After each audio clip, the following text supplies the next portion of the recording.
Welcome Desi Kandharu. Today we are going to solve NCERT numericals of chapter number 2 electrostatic potential and capacitance. जितने भी questions हैं उनमें से जो first to 12 होंगे एक्सरसाइज के वो हम लोग सारे सॉल्व करेंगे और फिर एडिशनल एक्सरसाइज से कुछ स्पेशल क्वेश्चन ही हम लोग सॉल्व करने जा रहे हैं, क्योंकि अगर पूरे क्वेश्चंस अगर हम सॉल्व करेंगे तो फिलहाल बहुत टाइम लगने वाला है।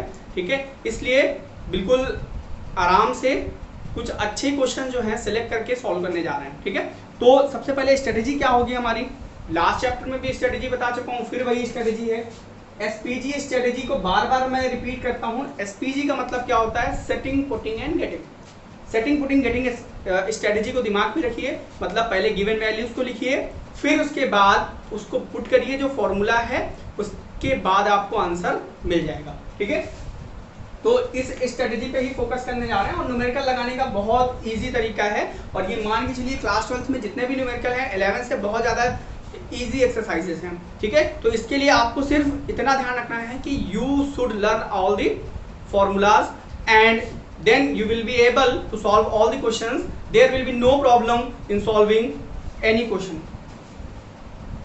Let's start with question number 1 which is आपके पास बुक होगी, आप बुक में देख सकते हैं फिलहाल। ठीक है, क्वेश्चन स्क्रीन पे नहीं डालेंगे, कुछ अभी जब कॉम्बिनेशन ऑफ कैपेसिटर का वीडियो बनाएंगे वहाँ पे आपको ये सारी चीज़ें वहाँ पे स्क्रीन पे क्वेश्चन डाल देंगे। फिलहाल एनसीईआरटी बुक का है तो सबके पास एनसीईआरटी बुक होगी, या नहीं है तो आप एनसीईआरटी ऐप डाउनलोड करके वहाँ से देख सकते हैं। तो चलिए स्टार्ट करते हैं। 2 charges 5 × 10⁻⁸ coulomb and -3 × 10⁻⁸ coulomb are located at 16 cm apart. At what point line joining of these charges is electric potential 0? Take potential at infinity to be 0. Infinity पे पोटेंशियल को 0 रखा था, इसके बारे में अगर वीडियो चाहिए तो डिस्क्रिप्शन लिंक में मिल जाएगा आपको, या आई बटन में मिल जाएगा, आप वहां से देख सकते हैं। फिलहाल question 1 is there are 2 charges 5 × 10⁻⁸,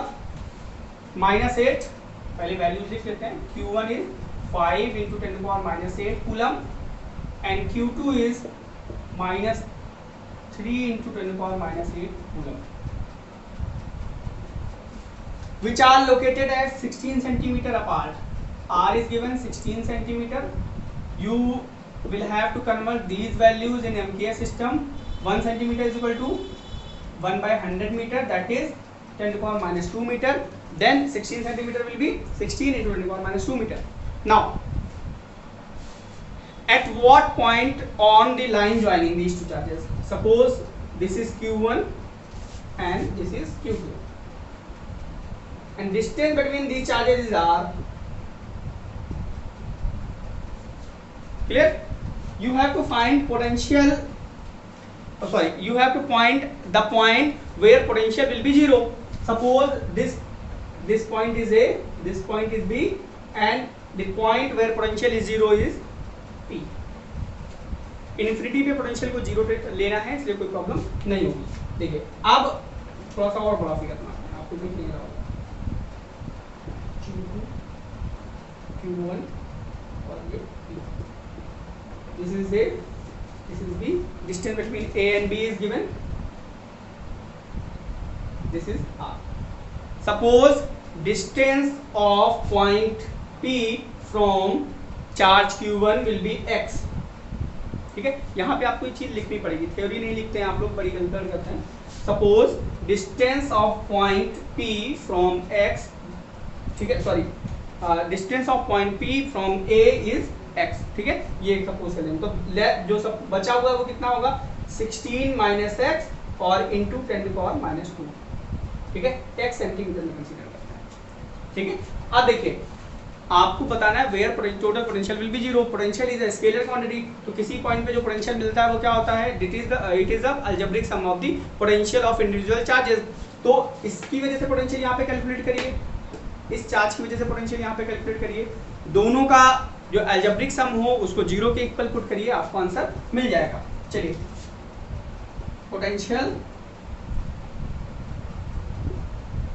due to charge Q1 क्या होगा, V1 is equal to 1/4 pi epsilon not Q1 by R।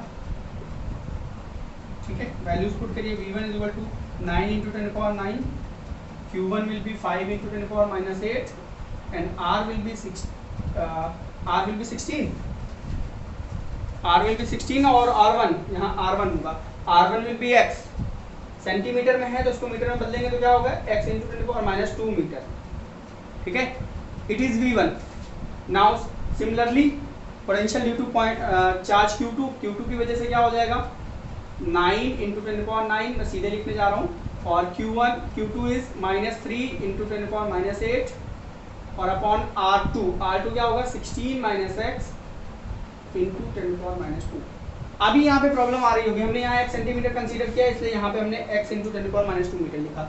यहाँ पे 16 माइनस x को सेंटीमीटर माइनस कंसीडर करने से ये बेनिफिट हुआ हमारा 16 माइनस x लिख सकते हैं इसको, वरना क्या लिखा पड़ता 16 into 10 power minus 2 minus x, फिर वहाँ पे गड़बड़ होने के चांसेस हो जाते हैं। अब देखिए ये हो गया V1, ये हो गया V2। ठीक है, according to question 80Q, according to question क्या हो गया V is equal to V1 plus V2 और इज इक्वल टू 0। ठीक है, तो वैल्यूज पुट करिए। V1 विल बी V1 है 9 इंटू 10 पावर 9 इंटू 5 इंटू 10। अभी देखिए बहुत सारे बच्चे क्या होते हैं तुरंत सॉल्व करने लगते हैं, ऐसा करेंगे तो क्वेश्चन बहुत ज़्यादा एक्सटेंड हो जाएगा और बहुत सारी प्रॉब्लम्स हो सकती हैं। अभी बहुत सारी वैल्यूज जो है, क्योंकि बीच बाद में वैल्यूज बहुत सारी कैंसिल आउट हो जाती हैं और हमारा क्वेश्चन जो होता है वो कहीं का नहीं रह जाता, मतलब बहुत इजी हो जाता है। इज इक्वल टू 0 और अपॉन में 16 माइनस x माइनस 2। अच्छा, अब प्लस का हो गया। अब देखिए सबको दिख रहा होगा कॉमन, देखिए जैसे कोई भी पूजा होती है तो सबसे पहले किसको याद करते हैं, श्रीमान गणेश भगवान जी को। वैसे ही जब कोई भी क्वेश्चन सॉल्व कर रहे हो आप पर्टिकुलर, ठीक है, तो सबसे पहले उसमें जो कॉमन देव हैं, कॉमन देव कौन है, गणेश जी, वैसे यहाँ पे कॉमन देव होना है। ठीक है, तो यहाँ से कॉमन ढूंढ के कैंसिल आउट कर देंगे, आपका आंसर हो जाएगा। देखिए ये भी कॉमन हो जाएगा, ये भी कॉमन हो जाएगा, इधर इक्वल टू 0 है तो वो 0 हो जाएगा, बचेगा क्या 5। और देखिए ये भी तो है,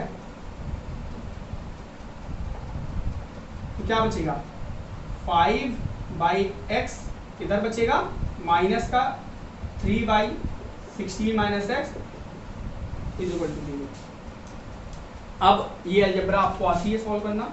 5 by x is equal to क्या हो जाएगा 3 by 16 minus x, cross multiply करिए 80 minus 5x is equal to 3x, cross multiply बहुत आता है आपको, तो इधर भेज देंगे तो आपको क्या मिलेगा 8x is equal to 80 and x is equal to 10 centimetre.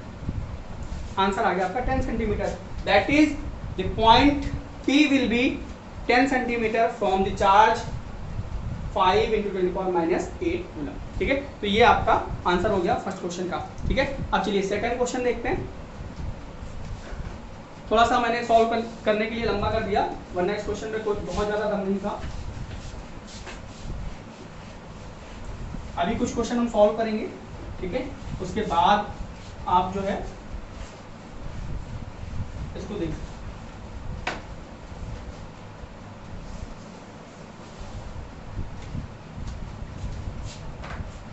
Question number 2,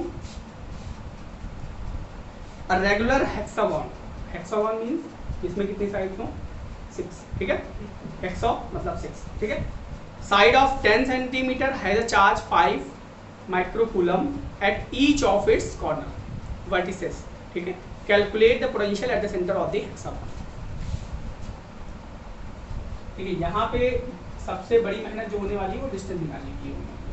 hexagon कुछ इस तरीके का फिगर होता है।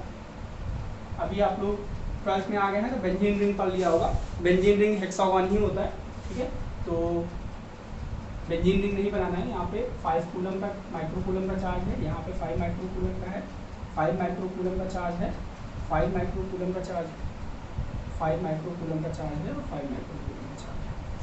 ठीक है, अब बताइए दो साइड्स के बीच में, दो साइड्स हैं, दोनों साइड मतलब साइड जो है वो 10 सेंटीमीटर है, ए जो है वो 10 सेंटीमीटर है, तो दो साइड्स के बीच में कितना एंगल बनता है हेक्सागोन के लिए आपको फॉर्मूला नहीं पता होगा, मैं बता देता हूँ फॉर्मूला क्या होता है, 2n - 4 × 90 डिवाइडेड बाय n। तो एंगल बिटवीन टू साइड्स अगर निकालनी हो किसी भी रेगुलर पॉलीगॉन के लिए, रेगुलर पॉलीगॉन मतलब एक जैसा पॉलीगॉन भी हो, ठीक है, तो वैल्यूज रख देंगे, हेक्सा के लिए 6 हो जाएगा, n की वैल्यू 6, और सॉल्व कर लीजिए डिवाइडेड बाय n, ठीक है, तो क्या मिल जाएगा, n की जगह पे 6 हो जाएगा, 12 - 8 4 मतलब 8 × 90 डिवाइडेड बाय 6, ये हो जाएगा 15, और 15 8 जा 120 आया, ठीक है। अब दो साइड्स के बीच में एंगल 120 हुआ, लेकिन सेंटर यहाँ पे है, देखिए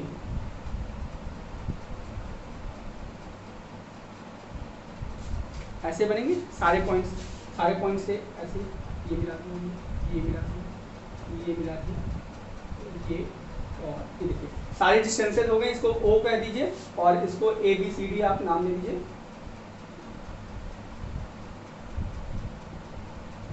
ठीक है। अब देखिए एक डिस्टेंस कैलकुलेट कर लें, बाकी सारी एक जैसी होंगी क्योंकि रेगुलर पॉलीगॉन है, इसमें कोई प्रॉब्लम नहीं होने वाली है। अब देखिए दो साइड्स के बीच में एंगल 120 बन रहा था, कोई भी एक ले लेते हैं, यहाँ से ले लेते हैं ये वाला, तो ये देखिए ये 120 बन रहा था, दैट इज ये साइड जो होगी इसको क्या करेगी, बिल्कुल डिवाइड करेगी, इक्वली डिवाइड करेगी, ठीक है। तो जब ये इक्वली डिवाइड करेगी तो ये वाला एंगल कितना हो जाएगा 60 डिग्री, ऐसे ये भी 120 है तो ये टोटल 120 डिवाइड करेगा तो ये कितना हो जाएगा 60 डिग्री, ठीक है। अब देखिए बीच में सेंटर पे टोटल एंगल बनता है 360 और डिवाइड कितने पार्ट में हुआ, 6 पार्ट में, और 6 इक्वल पार्ट में डिवाइड हुआ तो ये कितना हो जाएगा, ये भी 60। या आप दूसरे तरीके से भी कह सकते हैं, देखिए जब ये 60 हो गया, ये 60 हो गया, तो ये बचा हुआ 60 ही होगा क्योंकि ट्रायंगल्स में तीनों एंगल्स का सम 180 से ज्यादा नहीं हो सकता। अब देखिए ये बन गया एक इक्विलैटरल ट्रायंगल, क्या बन गया, क्या इक्विलैटरल ट्रायंगल। तो दिमाग पे थोड़ा सा जोर डालिए, इक्विलैटरल ट्रायंगल की सारी साइड्स होती हैं वो इक्वल होती है, that is distance will be, all distances will be OA, OB, OC, O से A, B, C सारी डिस्टेंसेस क्या हो जाएंगी, OD, OE और OF सब इक्वल टू होंगी 10 सेंटीमीटर, मतलब 10 × 10⁻² मीटर, ठीक है। अब एक का अगर पोटेंशियल निकाल लेते हैं ड्यू टू वन चार्ज, तो 6 सेगमेंट बन रहे हैं और 6 सेगमेंट जो है वो सिमिलर हैं, तो 6 से मल्टीप्लाई कर देंगे, आंसर आ जाएगा पोटेंशियल एट सेंटर, ठीक है। 6 सेगमेंट बन रहे हैं, एक का ड्यू टू वन चार्ज निकाल लेते हैं, तो बाकी सारे जो होंगे वो सिमिलर होंगे, तो 6 से मल्टीप्लाई करके टोटल पोटेंशियल आ जाएगा, potential due to 1.5 microcoulomb charge, what will it be, V1 = 1/4πε0 Q by R, V1 = 9 × 10⁻9, Q will be 5 × 10⁻6 microcoulomb है, चार्ज इज माइक्रोकूलम, 5 × 10⁻6 कूलम हो जाएगा, ठीक है। R will be 10 × 10⁻², सॉल्व कर लीजिए, ये आपका हो जाएगा -2 -4, V1 = 1 ऊपर जाएगा आपका, ठीक है, यहाँ पे -1 हो जाएगा, ऊपर जाएगा -5 हो जाएगा, और -5 ये इसके साथ सॉल्व होगा तो 10⁻4 बचेगा और 45, that is V1 will be 4.5 × 10⁻5 volt आ गया, ये ड्यू टू 1 आया, ठीक है। अब बाकी चार्जेस की वजह से बाकी के लिए निकालना है, तो टोटल पोटेंशियल एट सेंटर जो हो जाएगा वो 6 × V1 हो जाएगा, वैल्यू पुट कर दीजिए 4.5, 6 × 4.5 × 10⁻5 सॉल्व कर लीजिए, 26 × 5 volt, that is 2.6 × 10⁻6, this is answer, ठीक है। तो कॉन्सेप्ट को समझिए, अगर आप क्वेश्चन को रटते हैं तो कभी भी क्वेश्चन सॉल्व नहीं कर सकते, इसलिए क्वेश्चन के कॉन्सेप्ट को समझिए, क्वेश्चन क्या कह रहा है उसकी फीलिंग को समझिए, जब क्वेश्चन की फीलिंग को समझ लेंगे तो आंसर आपके पास अपने आप चल कर आएगा, ठीक है। चलिए नेक्स्ट क्वेश्चन,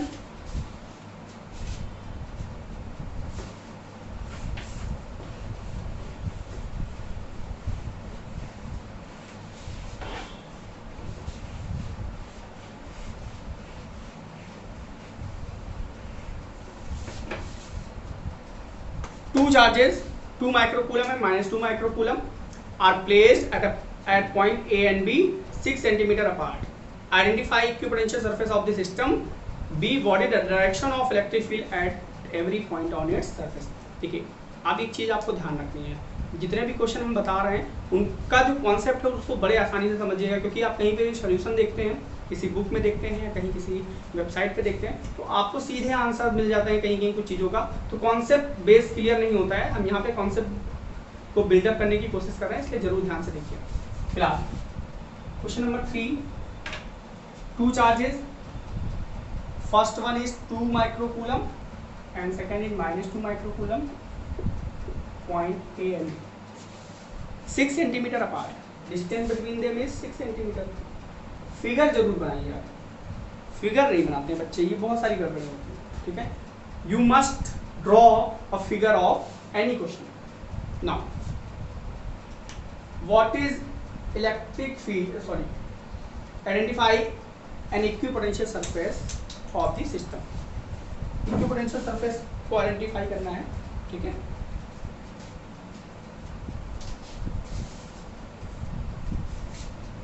कैसे करेंगे देखिए, 2 माइक्रोकूलम -2 माइक्रोकूलम है, इसके परपेंडिकुलर जो सरफेस होगा वही इक्विपोटेंशियल सरफेस होगा। कैसे बताया हमने, अगर किसी ने वीडियो देखा है तो इससे पहले एक वीडियो बनाया था इक्विपोटेंशियल सरफेस के लिए, वहां पे चले जाएंगे तो आपको मिल जाएगा। 2 चार्जेस हैं, एक तरीके से ये डाइपोल फॉर्म कर रहे हैं, और डाइपोल पे किसी भी परपेंडिकुलर लाइन पे, डाइपोल एक्सिस के मिड पॉइंट से जो परपेंडिकुलर लाइन होती है वहां पे जो चार्ज होता है, ठीक है, वहां पे जो पोटेंशियल होता है वो हमेशा 0 होता है। तो 2 माइक्रोकूलम की वजह से यहाँ निकालिए, -2 माइक्रोकूलम की वजह से यहाँ निकालिए, दोनों की वजह से जब यहाँ पे निकालेंगे तो आपको पोटेंशियल 0 मिलेगा, कहीं पे भी निकालिए। इक्वेटोरियल लाइन पे कहीं पे भी पोटेंशियल जो होता है वो 0 होता है, तो कोई भी प्लेन जो इस पॉइंट से पास कर रहा होगा और इस दोनों को, इन दोनों को मिलाने वाली लाइन के परपेंडिकुलर होंगे कोई भी प्लेन, वो इक्विपोटेंशियल सरफेस होगा। सब कैसे देखिए, सपोज कर लीजिए एक फर्स्ट चार्ज है, सेकंड चार्ज है, ठीक है, तो इसके परपेंडिकुलर लाइन कौन सी होगी, ये सरफेस इसके परपेंडिकुलर है, तो ये आपका एक इक्विपोटेंशियल सरफेस होगा, ठीक है। तो ये ध्यान रखना है। तो क्या आंसर क्या लिखेंगे, equipotential surface will pass from mid point of line joining these 2 charges which is perpendicular to the line joining these 2 charges, ठीक है, ये आपका आंसर होगा। अब सेकंड वाला क्वेश्चन जो है, सेकंड पार्ट जो है, कॉन्सेप्ट को समझिएगा। सेकंड वाले पार्ट में क्या है कि इलेक्ट्रिक फील्ड की डायरेक्शन क्या होगी। 2 माइक्रोकूलम -2 माइक्रोकूलम, उस सरफेस पे इलेक्ट्रिक फील्ड, ये सरफेस बना दिया। अब देखिए बड़ा ध्यान से देखना है, ये A है और ये B है, किस डायरेक्शन में जा रहा है ध्यान से देखिएगा। ये माइनस, ये प्लस का चार्ज है, तो इसकी वजह से जब इलेक्ट्रिक फील्ड यहाँ पे ड्रॉ करेंगे तो क्या होगा, वो आउटवर्ड होगी इसी के डायरेक्शन में, ठीक है। तो ये E1 हो गया आपका। ऐसे ही जब E2 निकालेंगे, E2 क्या होगा, ये नेगेटिव चार्ज है, ये इसको अपनी तरफ अट्रैक्ट करेगा, that is E2 will be in the direction of this. अब इन दोनों का जो रिजल्टेंट होगा वो कुछ इन दोनों के मिड पॉइंट से इधर की तरफ जाएगा, ठीक है, बिल्कुल इसके पैरेलल। तो ये A है, ये B है, तो रिजल्टेंट फील्ड जो होगी वो देखिए इसके पैरेलल है, वो क्या होगी, इन the direction of E will be in the direction of AB। AB की डायरेक्शन में होगा E, ठीक है, प्लस चार्ज से माइनस चार्ज की तरफ होगा हमेशा, ठीक है। ये आपने डायपोल वाला जब डेरिवेशन किया था इलेक्ट्रिक फील्ड टू डायपोल, वहां पे भी ये चीज आई थी, ठीक है। तो क्या किस डायरेक्शन में होगा, E will be in the direction of AB, ठीक है। तो इलेक्ट्रिक फील्ड की डायरेक्शन क्या होगी, अब देखिए प्लेन ऐसे है, ये प्लेन है, ठीक है, ये चार्ज था, ये प्लेन है, तो इलेक्ट्रिक फील्ड क्या है, नॉर्मल टू द प्लेन है, इस तरफ है ना ऐसे, तो इलेक्ट्रिक फील्ड क्या होगा, in the direction of AB and normal to the plane, normal to the equipotential surface. Plane क्या है, इक्विपोटेंशियल सरफेस, ठीक है। तो ये आपका आंसर हो गया थर्ड क्वेश्चन का, ठीक है। अब फोर्थ क्वेश्चन देखते हैं क्या कह रहा है।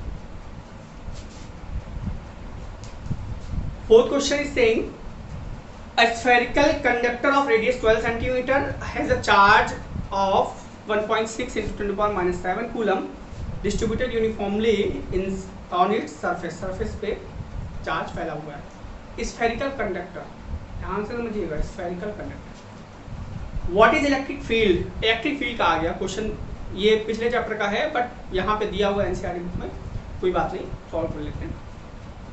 Inside calculate electric field, electric field calculate करनी है। What is electric field? Inside the sphere, sphere के अंदर क्या होगी? Just outside the sphere at the point 18 centimetre from the sphere. Outside mean that at its surface, ठीक है। तो चलिए, क्वेश्चन कुछ नहीं है, एक स्फेरिकल कंडक्टर है, इसको चार्ज आपने दे दिया है 1.6 into 2.4, क्वेश्चन नंबर है 1.6 into 10 power minus 7 कूलम। अब 3 जगह पे निकालना है। केस फर्स्ट, इनसाइड, रेडियस जो है वो 12 सेंटीमीटर है, इसको भी कैपिटल आर से लिख लेते हैं, कैपिटल आर से ही लिखा था। अगर आपको इसका डेरिवेशन समझना है तो लिंक में या फिर आप प्लेलिस्ट जाके ढूंढ लीजिएगा, वहाँ क्लास 11 का लेक्चर मिल जाएगा, ठीक है, सॉरी क्लास 12 का फर्स्ट चैप्टर का लेक्चर मिल जाएगा, इलेक्ट्रोस्टैटिक, ठीक है। तो इलेक्ट्रोस्टैटिक जो चार्जेस एंड फील्ड का, तो वहाँ पे आप इसको देख सकते हैं, ठीक है। तो क्लियर मिल जाएगा एप्लीकेशन ऑफ गॉस लॉ में, ठीक है, एप्लीकेशन ऑफ गॉस लॉ में। तो इनसाइड क्या होगा? इनसाइड इलेक्ट्रिक फील्ड जीरो होगी। क्यों जीरो होगी? क्योंकि चार्ज अंदर कोई भी स्टोर नहीं होता है। यही एक प्रॉपर्टी है जिसकी वजह से इसको हम लोग, जो मेटेलिक कंडक्टर होते हैं, क्लोज कंडक्टर होते हैं, उनको इलेक्ट्रोस्टैटिक शिल्डिंग की तरह यूज कर सकते हैं, जिसमें इलेक्ट्रिक फील्ड पास नहीं करती है, पेनिट्रेट नहीं करती है, बेसिकली ऊपर ही रह जाती है। तो केस फर्स्ट तो बड़ी जल्दी सॉल्व हो गया। चलिए केस सेकंड सॉल्व करते हैं। थोड़ा सा मास्टरमाइंड बनना पड़ेगा, जासूस बनना पड़ेगा, क्वेश्चन की जासूसी करनी पड़ेगी, ठीक है। At point just out this surface, ठीक है, जस्ट आउट दिस सरफेस मतलब एट दिस सरफेस ही मान लीजिए ये आ। तो इलेक्ट्रिक फील्ड का फॉर्मूला क्या होता है? E = 1/4 pi epsilon not Q/R, ठीक है। तो E = 1/4 पाई एप्सिलॉन नॉट क्या होगा? 9 × 10⁻⁹। Q क्या है? 1.6 × 10⁻⁻7 and R will be 12 × 10⁻2 whole square. यहाँ पे R स्क्वायर होता है, ये ध्यान रखना, पोटेंशियल निकालना है इसलिए दिमाग में गड़बड़ हो जाती है, ठीक है। ये वैल्यूज रख दीजिएगा, आपको आंसर मिल जाएगा। E एट आउटसाइड, इसको E1 मान लो, इसको E2 कह दो। अब केस थर्ड क्या होगा? एट 18 सेंटीमीटर, तो 18 सेंटीमीटर कह रहा है, तो R की जगह पे 18 पुट कर देंगे और सेम फॉर्मूला वहीं अप्लाई करेंगे।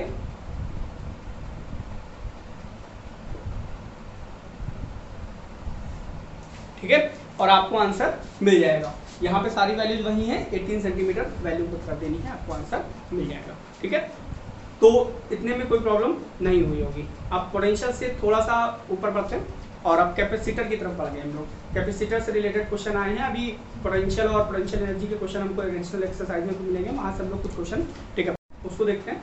Question number 2.5, a parallel plate capacitor with air between the plates has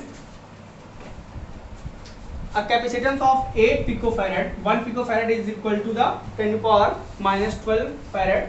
ये आपको वैल्यूज पता होनी चाहिए, conversion factor. What will be the capacitance if distance between the plates is reduced by half and space between them filled with the dielectric of dielectric constant 6? एक substance को fill कर दे रहे हैं उसके बीच में, और क्या होगा कैपेसिटेंस, ठीक है।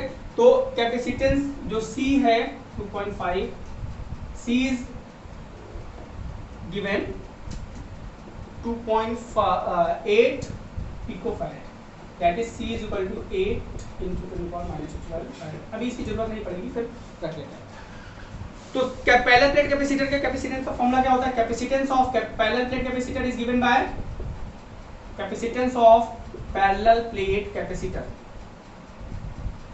अगर आपने अभी तक इसके वीडियो नहीं देखे हैं तो देख लीजिए, जाके डिस्क्रिप्शन में आपको लिंक मिल जाएगा, बिल्कुल आप इसको देख लीजिए, वहां पे पूरी प्लेलिस्ट मिल जाएगी, पूरा चैप्टर आपको क्लियर हो जाएगा, ठीक है। एक बार जरूर देखिएगा।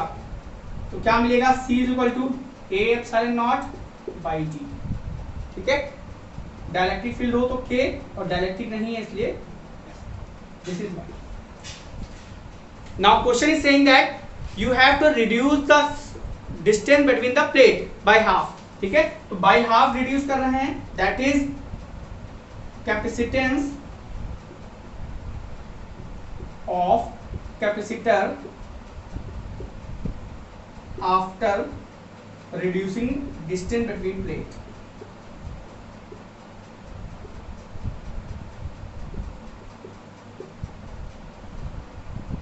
C dash will be A K epsilon naught और distance is d by 2. K क्यों रख दिया? क्योंकि यहाँ पे डायलेक्ट्रिक को फिल किया गया है और डायलेक्ट्रिक कांस्टेंट कितना गिवन है 6, वैल्यू रख दीजिए C dash is equal to A epsilon naught, K की वैल्यू हो गई 6 और ये 2 और आ गया और अपॉन में D, ये कितना हो जाएगा? C dash will be 12, 6 to the 12 ही होता होगा आई थिंक, अब मुझे नहीं पता है, आप लोगों को पता होगा। C dash will be 12C, C is equal to 8 picofarad, just put it and get your answer 96 picofarad। ये यूज है डायलेक्ट्रिक का। आगे प्रोसीड करते हैं। Now question number 2.6 is 3 capacitor, each of capacitance 9 picofarad are connected in series. What is the total capacitance of the combination? First part is. Second part is what is the potential difference across each capacitor if combination is connected to 120 volts supply. चलिए, बहुत मजेदार question है, बहुत easy है, मतलब simple सा है, जैसा आपने क्लास 10 में कॉम्बिनेशन ऑफ रेजिस्टेंसेस का पढ़ा है वैसे ही है। There are 3 capacitors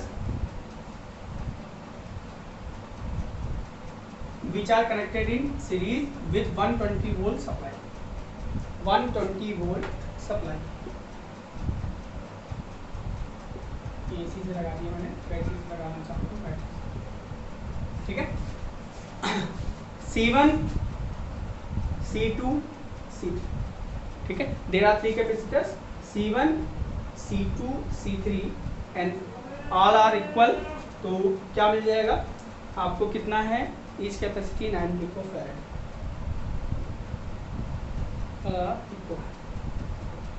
देखिए सीरीज कॉम्बिनेशन है तो ध्यान रखना है, सीरीज कॉम्बिनेशन के लिए कैपेसिटेंस का फॉर्मूला क्या होता है? Total capacitance in series 1/C is equal to 1/C1 plus 1/C2 plus 1/C3। Value put कर दीजिए 1/9 plus 1/9 plus 1/9, you will get 1/C is equal to 3/9, that is C is equal to 3 microfarad. Now question is saying that if what is the potential difference across each capacitor, because all these 3 capacitors are identical, means are having same potential, having same capacitance, so potential across these capacitors will be same. We have to find potential across each capacitor, so we must know charge inside each capacitor, because charge in series combination is always same, then Q is equal to CV। Value क्या हो जाएगा? Q is equal to क्या होगा? CV।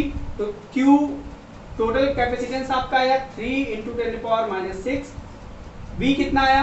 V देखिए total जो है 120 है, total charge हो जाएगा तीनों कैपेसिटर्स में कितना हो जाएगा? 360 × 10⁻6 कूलम, दैट इज 360 माइक्रोकूलम। अभी इसको यहीं पे रख देते हैं, यहाँ से भी काम चल जाएगा। देखिए सीरीज में चार्ज सेम होता है, टोटल कैपेसिटेंस इतना आया, टोटल पोटेंशियल इतना है, दैट इज टोटल जो चार्ज होगा कैपेसिटेंस में तीनों में सेम आएगा, Q इक्वल टू 360 माइक्रोकूलम या 360 × 10⁻6 कूलम। अब एक पे कितना पोटेंशियल होगा ये कैलकुलेट करना है, ठीक है। तो potential difference across plates of capacitor, across plates of capacitor,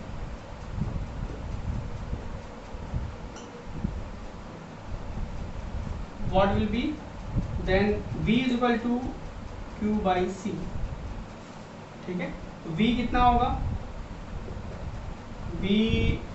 Q कितना है? 360 × 10⁻6 और कैपेसिटेंस कितना है? 9 × 10⁻6। ये कैंसिल आउट हो जाएगा। देखिए एक पे 9 पिको फैरेड है, यहाँ पे ध्यान रखना है। तो पिको का मतलब हुआ, यहाँ पे माइक्रो नहीं, यहाँ पे माइक्रो लिख दिया था इसलिए गड़बड़ हो गया। यहाँ पिको होगा और यहाँ पे भी पिको का मतलब 10⁻12 होगा, यहाँ पे भी पिको हो जाएगा। तो यहाँ पे 10⁻12 और यहाँ पे -12, ठीक है, कैंसिल आउट हो जाएगा, आंसर आएगा 40 volt.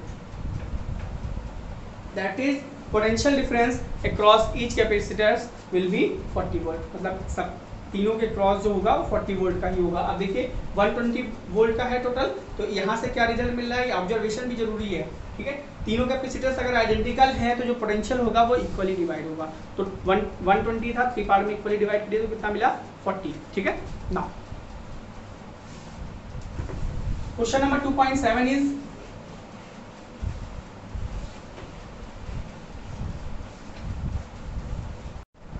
Question number 7 is 3 capacitors of capacitance 2, 3 and 4 micro picofarad are connected in parallel. Parallel में कनेक्ट करना है, जरा ध्यान से देखिएगा, 1, 2, 3,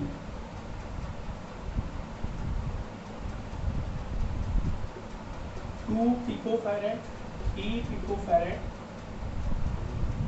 और 4 पिकोफैरड, ठीक है।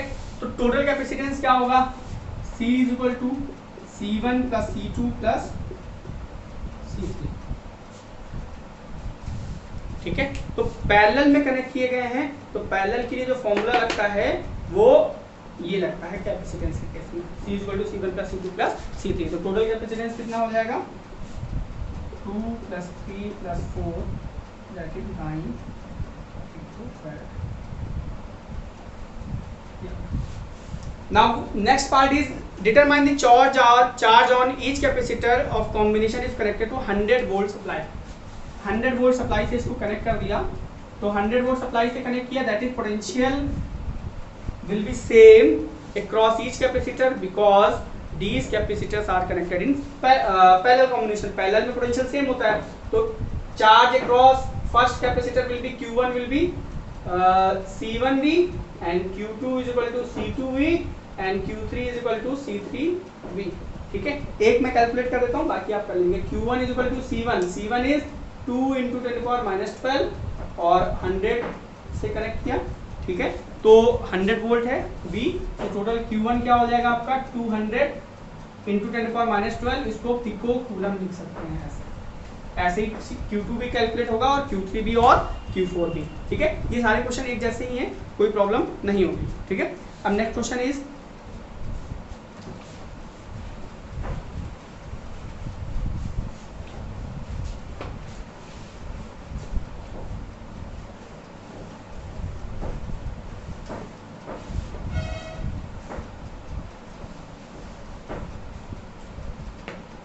in a parallel plate capacitor with air between the plates, each plate has an area of 6 into each plate has area of 6 into 10⁻³ meter square and distance between the plates d is 3 mm, 1 millimeter is equal to 10⁻³ meter, that is 3 into 10⁻³ meter। ये हो गया आपका question number 2.8। Calculate the capacitance between the capacitors if capacitor is connected to 100 volt supply।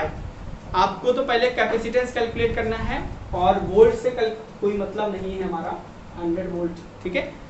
What is charge on each plate of capacitor, देखिए दोनों plate पे same charge होगा, एक पे पॉजिटिव होगा एक पे नेगेटिव होगा, इसके बारे में आप वीडियो पे देख सकते हैं पहले, ठीक है। तो कैपेसिटेंस इज इक्वल टू क्या होगा, A epsilon not by D, क्योंकि यहाँ पे कोई भी डायरेक्ट्रिक यूज नहीं किया गया है, ठीक है। तो वैल्यूज पुट कर दीजिए, A will be 6 into 10⁻³ epsilon not will be 8.85 into 10⁻12 and D will be 3 into 10⁻3। ये और ये कैंसिल आउट हो जाएगा, ये 2 हो जाएगा, ये आपका हो जाएगा 0 और 8 7 और 7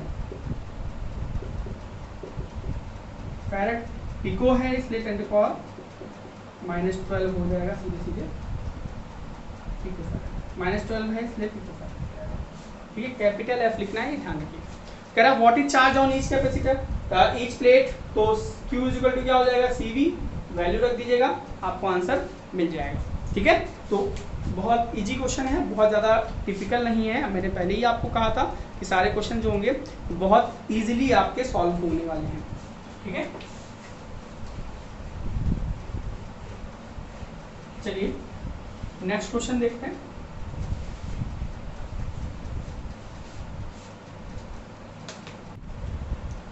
क्वेश्चन नंबर 9 आपका जो है वो क्या कह रहा है, explain what would happen if in the capacitor in exercise 2.8 को ही फॉरवर्ड करना है। तो 2.8 में जो कैपेसिटेंस आया था वो कितना आया था उसको आपको ध्यान में रखना है। कितना आया था 17.70 पिकोफैरेड एंड चार्ज कितना आएगा Q is equal to 17.70 Q is equal to CV लगाएंगे। यहाँ पे चार्ज को भी आपको दिमाग में रखना है 17.70 इंटू 100 और 10⁻12। इसको पूरा सॉल्व कर लेंगे तो Q आएगा 1.770 इंटू 10⁻2 यहाँ से एक यहाँ पे -9 होगा। ठीक है, ये दोनों वैल्यूज की जरूरत पड़ने वाली है इसलिए हम लोग करने जा रहे हैं। अब 3 mm माइका शीट को इंसर्ट कर दिया है। ठीक है, अब पूछ रहा है कि चार्ज कितना होगा when voltage supply remain connected. Voltage supply को कनेक्ट करना है तब क्या फर्क होगा माइका शीट इंसर्ट करने के बाद, और after supply was connected disconnected. जब सप्लाई को कनेक्ट किया हुआ है ध्यान से देखिएगा तो कैपेसिटेंस तो इंक्रीज होगा ही, चार्ज भी इंक्रीज होगा। क्यों? क्योंकि चार्ज इसके अंदर और ज्यादा आ जाएगा। ठीक है, तो C क्या हो जाएगा, C डैश जो बाद में हो जाएगा वो K इंटू C हो जाएगा, K टाइम्स इंक्रीज हो जाएगा। तो वैल्यू रख दीजिए 6 इंटू 17.70, इसको सॉल्व कर लीजिए। 6 7 जा 42 और 6 7 जा 42, 6 7 जा 42 और 46 और 6 1 जा 6 और 4 10 0.6.2 पिकोफैरेड। ठीक है, तो ये आ गया आपका C डैश आ गया। अब चार्ज कितना स्टोर हुआ होगा व्हेन सप्लाई इज कनेक्टेड, तो चार्ज जो स्टोर होगा वो कैसे निकालेंगे, Q dash will be C dash into V। Q dash निकाल लेंगे पहला केस जब व्हेन सप्लाई इज कनेक्टेड, तो 106.2 इंटू 10⁻2 n इंटू 100, इसको सॉल्व कर लेंगे तो आपको Q डैश आ जाएगा जब सप्लाई इज कनेक्टेड। जब सप्लाई को डिस्कनेक्ट कर दिया तो पहले तो देखिए यहाँ तक चार्ज हो चुका था, पहले चार्ज कितना रिमेन था इतना, तो जब सप्लाई को डिस्कनेक्ट कर देंगे तो पोटेंशियल कितना बचा उसके क्रॉस प्लेट्स के क्रॉस, केवल यही पता चलेगा। तो चार्ज विल बी सेम। ठीक है, कैपेसिटेंस तो वही रहेगा, कैपेसिटेंस तो चेंज हो जाएगा, कैपेसिटेंस विल बी ये हो जाएगा आपका, क्योंकि उसके प्लेट्स के बीच में हमने फिल कर दिया है डाइलेक्ट्रिक। पोटेंशियल चार्ज होगा वो जितना पहले रहा होगा, ठीक है, वो हो जाएगा Q डबल डैश 1.770 इंटू 10⁻9, जैसा कि क्वेश्चन नंबर 2.8 में था। ठीक है, लेकिन पोटेंशियल क्या हो जाएगा, पोटेंशियल जो होगा वो बैटरी निकाल दिया है, बैटरी रिमूव कर दिया है, तो कांस्टेंट पोटेंशियल नहीं, जो पोटेंशियल पहले रहा होगा उससे कुछ रिड्यूस हो जाएगा और V डबल डैश आपको मिल जाएगा Q बाई C से, Q double dash by C dash से। ठीक है, ये वैल्यूज रख दीजिए, आपको आंसर मिल जाएगा। ठीक है, तो ये चेंजेस होने वाले हैं। ठीक है, अब आगे बढ़ते हैं। आगे कैसे क्वेश्चंस को देखेंगे, वैल्यूज को यहाँ पे पुट कर दीजिएगा, आपको आंसर मिल जाएगा। ठीक है, नेक्स्ट क्वेश्चन 2.10 बहुत इजी है। Correct 12 picofarad capacitor is connected to 50 volt battery, how much electrostatic energy will be stored. बहुत इजी क्वेश्चन है। 2.10 capacitance of capacitor is 12 picofarad, that is 12 into 10⁻12 farad, और potential difference is 50 volt. What will be potential energy stored? U is equal to half CV square. Values put कर दीजिए, आपको answer मिल जाएगा half into 12 into 10⁻12 और CV is 50 into 50. This is 6 and U will be 2 zeros 25, 6 are 150 and into 10⁻10, that is U will be 1.5 into 10⁻8. ये हो गया question number 2.10। ठीक है, अब नेक्स्ट क्वेश्चन जो है 2.11 क्या है, a 600 picofarad capacitor is charged by a 200 volt supply and then it is disconnected from the supply and is connected to uncharged capacitor of 600 picofarad. ठीक है, how much electrostatic energy lost in this process. ठीक है, तो दो capacitor को connect करने में electrostatic energy का जो लॉस होता है, दो कंडक्टर को कनेक्ट करने में इलेक्ट्रोस्टैटिक एनर्जी का जो लॉस होता है उसका फॉर्मूला मैंने डिराइव करवा रखा है 1/C1 upon C1 + C2 V1 difference P2 whole square, this is loss in energy. आप वीडियो में जाके देख सकते हैं, electrostatics of a conductor capacitance का पार्ट 2 होगा, वहां पे आपको मिल जाएगा। ठीक है, तो V1 कितना है 200 वोल्ट,